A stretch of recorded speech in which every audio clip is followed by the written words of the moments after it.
E o tema de hoje é um pai real. Texto bíblico da palavra, Provérbios capítulo 16 e verso 6. Os filhos dos filhos são uma coroa para os idosos, e os pais são o orgulho dos seus filhos.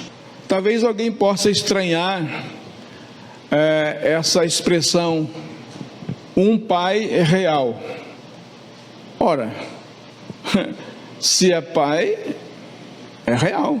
Uma vez que gerou um filho, não tem mais como despaificar, não tem mais jeito.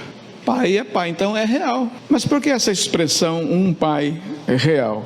Eu creio pessoalmente, queridos irmãos, que nós não podemos dimensionar quão importantes são os pais. Se fôssemos dar assim um valor para a vida dos filhos e a importância que tem para a igreja, especialmente para a sociedade, nós teríamos dificuldade para dar uma dimensão disso, de tão grande é a importância. Mas nós podemos ver os resultados diretos dessa importância na sociedade, na vida dos jovens, na vida de um lar, com boa paternidade, ou até mesmo com a ausência da boa paternidade. Se a gente não pode dimensionar a importância de ser pai, podemos ver lá no dia a dia essa importância. Precisamos realmente aprender uns com os outros, mas sobretudo com Deus, que também é pai, e por isso nós o chamamos de pai.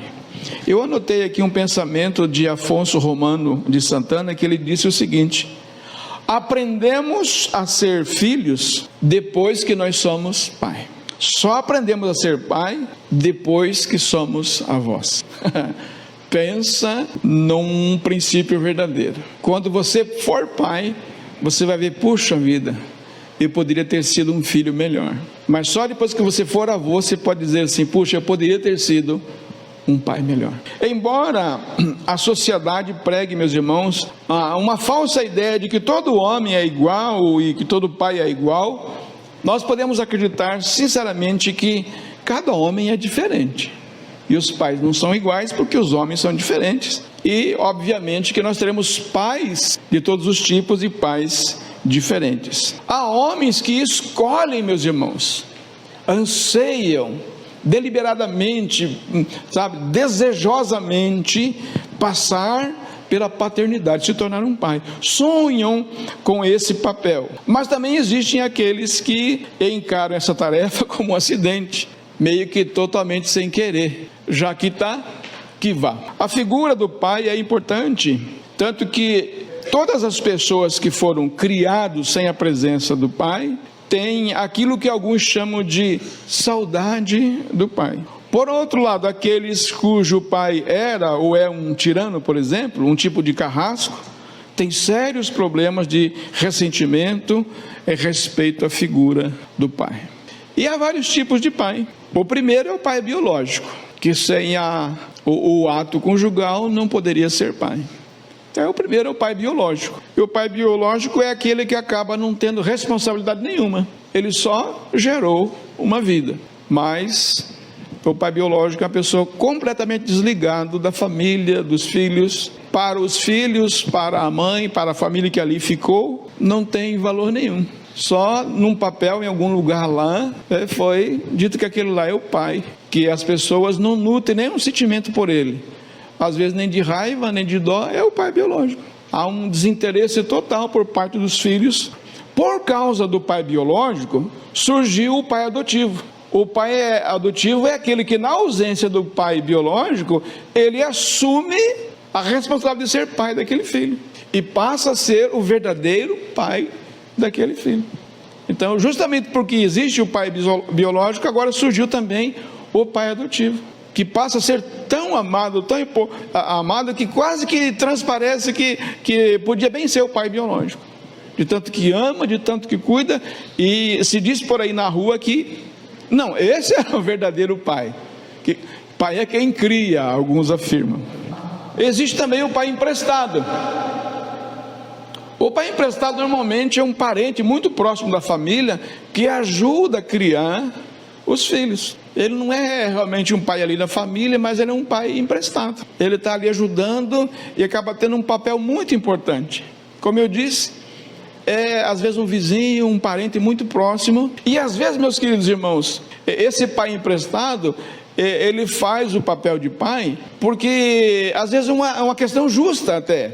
Porque o pai verdadeiro pode ser seu parente, até seu irmão, ele está doente, né? Ele está ali com algum problema seríssimo e não tem como ser pai. Então o pai emprestado é aquele que está bem próximo e acaba a ajudar a mãe ou aquele pai criar os seus filhos. É o conhecido pai emprestado. Mas também tem o pai postiço. O pai postiço é aquele que, depois de tantos divórcios que aconteceu na família, ele tem uma figura da pessoa ali, mas ele não é nada. Não é nem biológico, nem pai emprestado, nem nada. Ele é um pai postiço. Já houve tantos casamentos, a mãe casou várias vezes, ele casou também várias vezes, e aí entra aquela pessoa lá na família, é o pai postiço. Está lá no lugar lá, às vezes não ama, às vezes nem ajuda. É o tal do pai postiço. Mas eu gostaria que os irmãos prestassem atenção agora nas últimas 3 categorias de pai que eu quero mencionar. Existem tantas outras, mas as que eu estou listando para hoje. Agora tem 3 que são os pais que brincam de Deus, os pais deuses. O primeiro deles é o pai onipotente. É o pai que pode tudo e entra na frente do filho para tudo. E não deixa o filho aprender, o filho decidir. O filho não tem decisão, não tem maturidade, não tem decisão para nada. O pai é o que pode tudo, ele faz, acontece, ele compra, ele conserta, ele viaja. É o pai onipotente. Ele pode tudo. E o filho desse pai não pode nada. O pai não deixa nem o filho decidir as coisas. Decide até o que vai vestir, o que vai comer e assim por diante. O segundo é o pai onipresente. Ele está tão presente que ele sufoca o filho. O filho não tem espaço. É muito importante o pai presente, mas o pai presente demais tira o espaço, a liberdade da criança, do filho. É o pai onipresente. Às vezes vai, mas não faz nada de errado, mas sabe, sufoca, ele está em tudo. Onde é que mexer, vai jogar, vai brincar, olha, você é capaz até de dormir junto. É o onipresente, ele está em tudo que o filho faz. E o terceiro é o pai onisciente. É o pai que sabe tudo, e o filho não precisa nem pensar. Não tem opinião própria, não tem time, é obrigado a torcer pelo time do pai, é obrigado a gostar das viagens do pai, é obrigado a tudo que o pai faz, né? Normalmente esse filho também já segue a profissão do pai também. É o pai onisciente, sabe tanta coisa, acaba que o filho não tem nada. E aí tem até livro agora sobre esse assunto, né? Pais ricos, filhos pobres, porque não tem aquela gana, aquela experiência, aquele sofrimento que os pais tiveram para conquistar as coisas. E aí tem um pai onipotente, onipresente, onisciente, e o filho acaba não tendo estrutura nenhuma. Tudo que ele tem, ele perde, a saúde, a amizade, especialmente a riqueza que o pai tinha. Mas diante disso tudo, meus irmãos, existe um tipo de pai, que eu quero chamar aqui de pai real. Mas por que eu trouxe essa palavra pai real? Se a gente prestar atenção no versículo 6 de Provérbios 16, a Bíblia diz assim: os filhos dos filhos são uma coroa para os idosos. Quem usa a coroa, meus irmãos? Rei. É um reinado, é uma oportunidade de negociar, de conquistar, de administrar uma vida que Deus lhe dá. E por isso a Bíblia atribui uma coroa àquele que é pai, que pode chegar na sua velhice e falar assim: eu reinei e administrei bem o meu lar, os meus filhos. E é uma situação que Deus atribui. Os pais são orgulho dos seus filhos, que é como um rei que governa com sabedoria e com justiça. Esse seria o pai que todos nós gostaríamos de ter, ou então ainda que nós podemos ser. Este modelo é o modelo de pai que nós encontramos na Bíblia, na palavra de Deus. E a minha oração, meus irmãos, é que vocês, pais, continuem sendo bons pais e pais reais. E aquele que ainda não é casado, que Deus te abençoe com uma pessoa especial para fazer de você um pai real. E aqueles que um dia vão crescer e namorar e casar, que a bênção do Senhor seja sobre vocês, para que vocês sejam pais excelentes. Amém? Eu fico pensando se o Thomas fosse responder a essa questão. Momento de humor. As pessoas iam perguntar para o Thomas assim: mas Thomas, você não está preocupado? O mais velho já casou, o outro já casou. Eu acho que ele responderia assim: eu estou preocupado. Eu tentei avisá-los.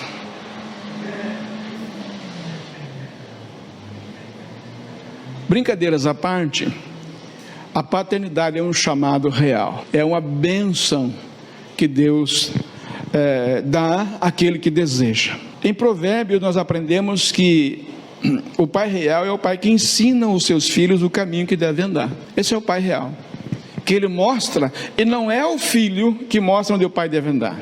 Meus irmãos, eu estou com uma dor na canela, querendo dar uma canelada num banco aí, porque tem vários lugares que eu vou, sempre aparece alguém que fala: pastor, nós vamos deixar de congregar com você, porque nós vamos seguir os nossos filhos para aquele tal ministério. Ué, mas não é o contrário? Não que a pessoa não possa sair da igreja e ir para o ministério, mas então eu faria assim: eu vou sair da minha igreja, por uma, duas ou três razões, eu vou para aquele ministério e eu falo para o pastor e meus filhos: já que eu vou para aquele ministério, eu vou levar meus filhos para lá. Amém ou não? Agora o contrário não é o que está na Bíblia. Segundo a palavra de Deus, o pai real é o pai que mostra o caminho que os filhos vão andar. Provérbios 22, verso 6. Ensina a criança o caminho. Quem que ensina a criança o caminho? É o pai ou é a criança? É o pai. Em que deve andar, e ainda quando for velho, não se desviará. Olha a palavra que se desviar, não se desviará dele. Também pai real é aquele pai que ensina durante a caminhada. Não apenas ensina o caminho, é por aqui o caminho, mas ele vai junto e ensina o caminho. Deuteronômio capítulo 6, versos 6 a 9. Estas palavras que hoje te ordeno estarão no teu coração, tu as inculcarás no teu filho, e delas falará sentado à mesa em tua casa, andando pelo caminho, ao deitar, ao levantar, também atarás sobre o sinal da sua mão, no seu frontal entre os seus olhos, e escreverá nos umbrais da sua casa, nas suas portas. Ou seja, eu vou mostrar o caminho para o filho, e eu vou andar no caminho com ele. Esse é o pai real. O pai real é aquele que ama o filho e busca sempre fazer o bem. Procura o bem do filho. Meus irmãos, quando o pai fica doente, ninguém quer cuidar. Já se criou um ditado no Brasil, um ditado maldito, né? Um pai cria 10 filhos, mas 10 filhos não conseguem sustentar um pai. O pai real é o pai que ama, busca sempre fazer o bem. Salmo 103, verso 13. Como um pai se compadece dos seus filhos, assim o Senhor se compadece dos que o temem, pois Ele conhece a estrutura e sabe que somos pó. Nós sabemos as fraquezas dos filhos, assim como Deus sabe da nossa fraqueza, e nós somos chamados a amar verdadeiramente o pai. Qual é o pai real? É o pai que sustenta o seu filho dignamente. A palavra diz assim: qual é o pai que, sendo bom, o filho pede pão, vai dar uma pedra? Se vocês que são maus tratam bem seus filhos, quem dirá o vosso Pai Celestial? Mateus 7, verso 9. O pai real é aquele que sustenta o filho dignamente. O pai real é aquele que sofre pelo filho e intercede por ele. Se nós chorássemos mais pelos filhos, se nós intercedêssemos mais pelos filhos, a vida deles seria bem diferente. Aqui eu posso citar, por exemplo, Jó, capítulo 1, verso 5. Jó tinha uma preocupação. Os filhos saíam para uma festa e Jó, enquanto eles não voltavam, Jó ficava oferecendo sacrifícios a Deus, orando e intercedendo pelos seus filhos. Nós aprendemos isso também em Lucas, capítulo 9. O pai real é o pai que cria o filho na disciplina e no encorajamento. Nós estamos numa geração de hoje, meus irmãos, que a criança manda nos pais. Um pouco é culpa dos pais, né?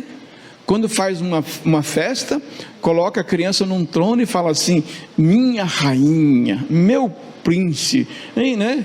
E coloca a criança lá no pedestal. E no outro dia não tem coragem de falar para a criança: guarde as tuas coisas, lave o seu pratinho, cuide das suas coisas. Não tem nem coragem de fazer. A criança comanda até o que vai comprar na loja e tudo mais. Meus irmãos, como o mundo seria diferente se os pais fossem assim? Os filhos seriam pessoas completamente equilibradas, sem desajustes, seriam cidadãos corretos, respeitosos à lei e à ordem. Se o que está acontecendo aí, meus irmãos, nós sabemos que algum pai não era um pai tão real assim. Seriam uma descendência consagrada ao Senhor. Um pai assim só pode ser um verdadeiro cristão. Há muitos cristãos, meus irmãos, que não são bons pais, é verdade. Há muitos crentes, há muitos cristãos que não são bons pais. Mas certamente não haverá nenhum pai real que não seja cristão.